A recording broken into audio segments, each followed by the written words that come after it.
What's up, everybody? A lot of battle wounds on this old machine. We've had this thing for a while, since 2014. This is a 2014 XP1000 EPS. And all of these panels, with the exception of the front fenders, are all original. Check this out.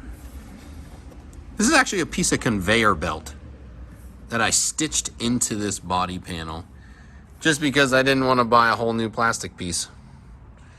It's stitched all the way into the fender and everything. It's all one piece now. I want to take you guys through the whole process of stitching something back together. I got a panel over on the driver's side, straight piece. It's going to be really easy to teach you guys how to do this. Get this thing pulled out and turn it around and show you guys how it's done.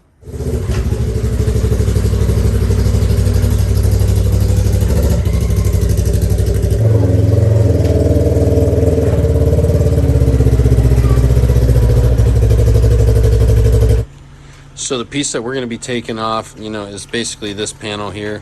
We're going to separate it from this bed piece because the crack is actually right there. You can see it's that long crack right there. We're going to get that thing stitched up, man. It's going to look good as new, be stronger than ever.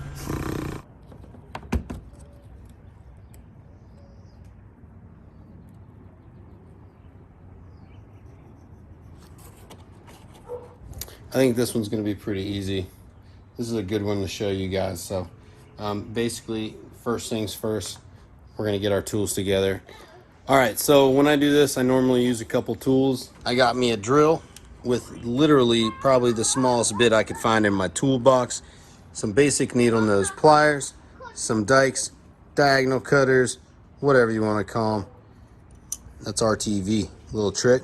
You do this with your dikes and it'll keep the stuff that you cut from going and flying away. We got some safety wire pliers, and these are used in making the pigtail at the end. You can get these off Amazon. They're fairly cheap and probably get there within like a day or two.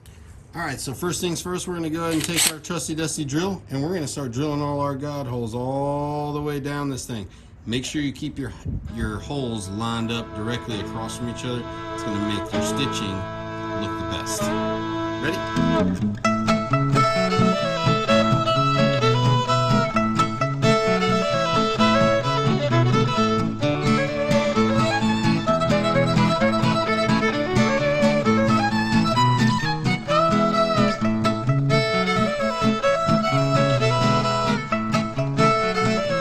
Alrighty, and just like that, we have everything drilled out like we need it. So you can space these apart as far as you want, whatever you're liking. I've done this quite a bit, and this close spacing looks really, really good when you're done with it. So for normal stuff like this, when it comes to body panels and such, I use Malin stainless steel safety wire. This is actually a 0.025, and this is very pliable. It acts like string. Just try to make sure you keep it straight. Don't let it kink up on you, because then it gets really difficult to kind of pull through the little holes. When it comes to your drill bit, make sure your drill bit's small enough to where just 2 strands could barely sneak through. That's going to help keep everything as strong as possible. You don't want a bunch of big ass holes and little string. You know what I'm saying? You want it to look good. All right, y'all. So when you start this whole process, you don't need a freaking huge long piece of safety wire to start with. Something about 1.5 feet, maybe 2 feet to work with. You can start at either side. I actually prefer to start I'm gonna start at the open end. Your first stitch is really important. You're gonna wanna make sure you come from the back side of the material up, because that's just gonna look the cleanest. It's gonna allow you to start your X pattern. All right, so the first stitch is probably going to be one of the more difficult ones. You just got to get your knot started. All right, so what we're going to do here is, now that we've got our first stitch started, we're going to create our X pattern. And you're going to do this just like you're lacing up your shoes. So pick a direction you want to start with, whether it be right over left or left over right, and stick with that. That way it stays symmetrical. I'm big on being symmetrical. And you're going to create your X pattern. You're just going to push it through one side. You don't need to tighten it down super tight. You're going to do that once you pull it back through. Now that you've created your X pattern, we can go to the other side and I'll show you what's going on underneath. All right, so here's a little clip of what's going on underneath. Basically, you're gonna take the right side wire and put it right up into the left side hole, and then you're gonna do the same thing for the left side wire. You're gonna put it right through the right side hole.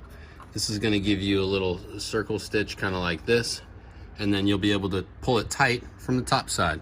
So, after you've gone ahead and you've pulled your wires or pushed them up through, you can take your needle nose, and it's good to pull the side. If you look at your X pattern here, you can see that our right side wire went over to the left side first. So once it comes back under, it's going to be on the right side. So that would mean that this wire, this right side wire here, is going to be the wire that tightens the bottom side first. You kind of see what I'm saying? You don't want to tighten the top wire and have it crimp down on this bottom one before you tighten it. So you could just take your needle nose, and you see how it's snugged down like that? And it doesn't take a lot of force, just a little bit. And you pull up all your slack. Do it again. Boom. And you see how it's cinched down there? So let's go and see if we can get some few of these done, and I'll show you guys what it looks like.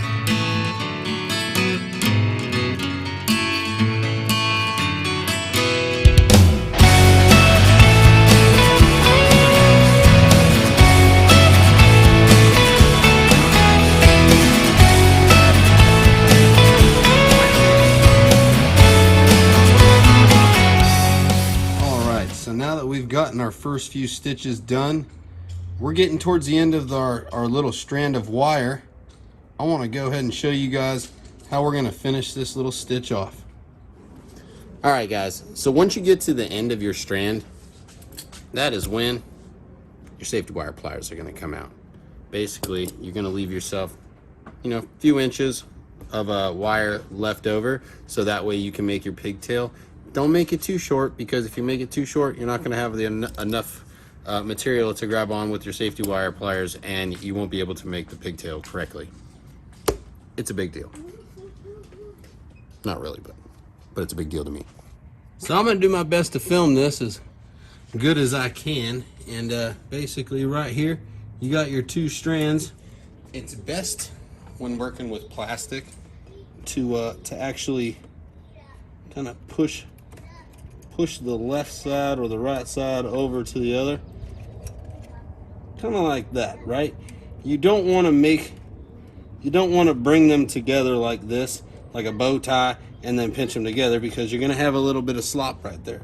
So in order to get the tightest stitch, you flatten out the right side to the left or vice versa, okay? And then you just kind of run your two strands together like so. Now what you're going to do is you're going to take your Made in Taiwan safety wire pliers, and you're going to grab onto that couple sets of strands. You're going to pinch these pliers, and you're going to apply this little safety lock. Boop. Now those pliers are stuck on there. Now when you go ahead and you start your pigtail, you want to make sure to give it a little bit of tension. And what you're going to do is you're going to grab onto this little bottom piece. Hopefully you can see it in the camera.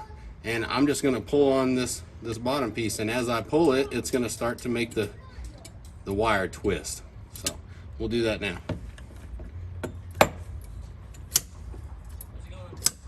What's up, man?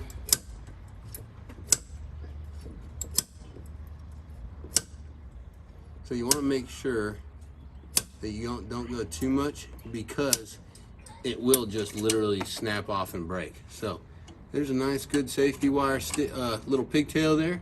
Bam. Snip it off like that. Now if this was the end, if this was the last pigtail, what I would end up doing is I would take it, I'd fold it over, make a little U with it. That way nobody really gets hit with it. But what I do is I'll actually take this little pigtail, I'll lay it flat like this, and then my next loop stitch that I do, it'll just kind of hold it up like so. Once you've gone ahead and done that, you've pretty much finished that first stitch. Now all you gotta do is take yourself a second strand and continue the process. Now, while this is a super like time-consuming process, and you know, some people may not have the time to fix these things like this, they might want to just buy new plastics, whatever. That's fine too. I think it gives it character. I like the way it looks. Give me a little bit. I'm gonna go ahead and stitch the rest of this to get the rest of this together, and then I'll show you guys what it looks like. Well, it's the next day, and we went ahead and we finished. Everything is all stitched up and back together. Ooh. And that's what it looks like. Simple stuff. Boy, does it work well. I've got stuff on this machine that's been there for over 2 years. This being one of them. This stuff doesn't rust. It doesn't get brittle. It doesn't just fall apart. It's some pretty strong stuff. So I appreciate you guys for watching this video. Hopefully it helped you guys. Hopefully it helped maybe save you guys a little bit of cash in the long run, so you guys can prolong the life of your plastics. Thank you guys for watching this video again. We'll see you guys on the next one. Make sure to share this stuff with your friends. Later.